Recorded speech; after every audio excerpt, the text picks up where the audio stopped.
শীত আসছে শুনতে শুনতে মানে অবশেষে মনে হচ্ছে ক্যালেন্ডারের পাতায় সেদিনটা চলেই এলো। হ্যাঁ, একদম।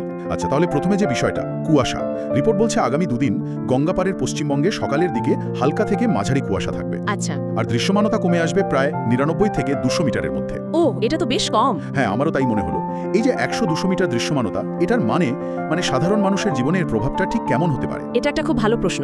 দেখুন, ৯৯ থেকে ২০০ মিটার দৃশ্যমানতা মানে সড়ক পরিবহনের জন্য কিন্তু বেশ ঝুঁকিপূর্ণ। তাই? হ্যাঁ, বিশেষ করে যারা খুব ভোরে হাইওয়ে দিয়ে যাতায়াত করেন তাদের তো গতি কমাতেই হবে, খুব সাবধানে থাকতে হবে। আর ট্রেন বা বিমান?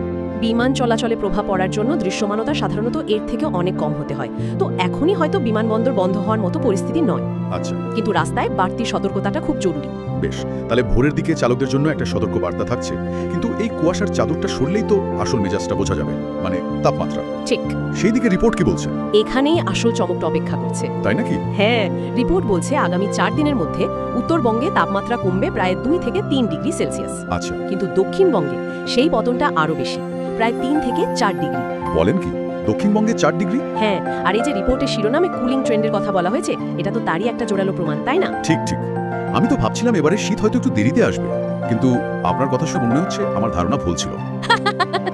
কিন্তু একটা প্রশ্ন, উত্তরবঙ্গ আর দক্ষিণবঙ্গের তাপমাত্রার পতনে এই যে একটা তফাৎ, এটা কেন?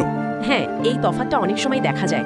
আসলে এর একটা সম্ভাব্য কারণ হতে পারে যে দক্ষিণবঙ্গে উত্তর পশ্চিমের যে শুষ্ক আর শীতল হাওয়া, সেটা অনেক সহজে এবং সরাসরি ঢুকতে পারছে। তাই শীতের কামড়টা এখানে শুরুতেই বেশ তীব্রভাবে অনুভূত হবে। বোঝা গেল। আর উত্তরের ভৌগোলিক অবস্থানের কারণে সেখানে পরিবর্তনটা একটু ধীর গতিতে হচ্ছে।